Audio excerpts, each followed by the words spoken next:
उर्मिला अपनी बहू अंजलि और अपने बेटे पूरब के साथ रहती है।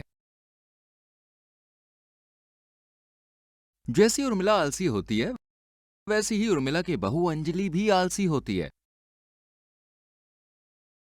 एक शाम उर्मिला गाना गा रही होती है।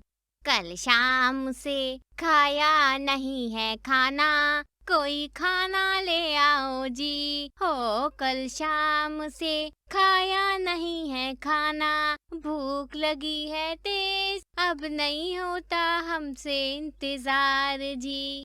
अपनी सास का गाना सुनकर अंजलि वहां आती है और गाना गाने लगती है। ओ साहिबा, ओ साहिबा, ओ साहिबा, मिलेंगे तुमको तो बताएंगे कितना दर्द है कमर में।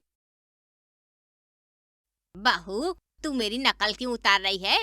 माँ जी, मुझे लगा हम अंताक्षरी खेल रहे हैं। गाना गाकर आपने दिल का हाल बताया, तो मैं भी तो लता मंगेशकर से कम नहीं हूँ ना। बहू, मुझे सच में बहुत भूख लग रही है। मुझे भी माँ जी। वैसे आपको पता चला माँ जी, आज पड़ोस वाली भावना आंटी बिरयानी बना रही हैं। चलें क्या? अंजलि और उर्मिला दोनों ही अपनी पड़ोसन भावना के घर पहुंच जाते हैं, जहां भावना ने अपने लिए बिरयानी परोस रखी थी कि तभी ये भुक्कड़ सास बहू फिर आ गई। अरे तुम दोनों यहाँ, माफ करना, बिरयानी तो खत्म हो गई, वरना मैं तुम्हें जरूर खिलाती। अब ये जो बची है ये मेरी झूठी है।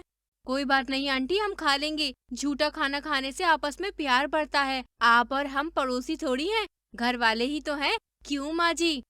हाँ हाँ बहू, बिल्कुल सही कहा तूने। दोनों सास बहू बिरयानी बड़े मजे से खाती हैं। ऐसे ही कई दिन निकल जाते हैं। कुछ दिनों बाद वो दोनों खाना ना बनाना पड़े इसलिए लड़ रहे होते हैं।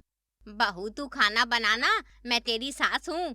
सास ही अच्छा खाना बनाती है, इसलिए आप बनाओ माँ जी। दोनों की लड़ाई बढ़ती ही जा रही थी। तभी उनके पड़ोस वाले रितेश जी वहां पे आ जाते हैं।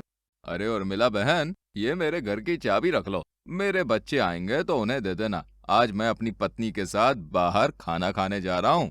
ऐसे कैसे? हम भी जाएंगे। मुझे याद आया, आज आपकी सालगिरह है ना। बहुत बढ़िया, हम भी चलेंगे आपके साथ। अरे नहीं नहीं नहीं नहीं नहीं। चलिए चलिए, आंटी खुश हो जाएंगी हमें देखकर। जबरदस्ती दोनों रितेश के साथ खाना खाने के लिए चले जाते हैं। ऐसे ही एक सुबह उर्मिला पराठे बना रही होती है और ये अंजलि देख लेती है।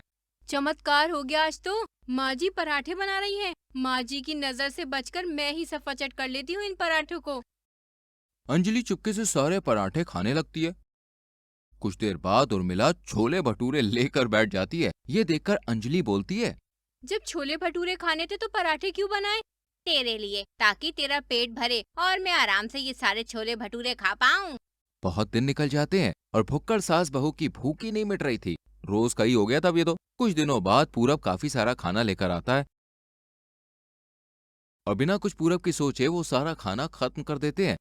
कुछ देर बाद जब पूरब देखता है कि खाना खत्म हो गया तो पूरब उन दोनों से कहता है, अरे मैं जो खाना लाया था वो खाना कहाँ गया?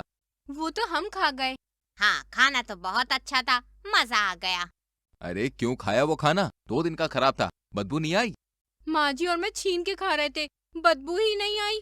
हे भगवान, अरे वो खाना मेरे दोस्त के घर से लाया था मैं। वो गांव जा रहा है, इसलिए उसने कहा था कि ये खाना फेंक देना। मैं उस खाने को आज शाम को जाकर डंपिंग ग्राउंड में फेंकने ही वाला था। क्या? क्या? उस खाने की असलियत सुनकर दोनों भुक्कड़ सास बहू के होश उड़ जाते हैं। उसके बाद उनकी हालत बहुत खराब हो जाती है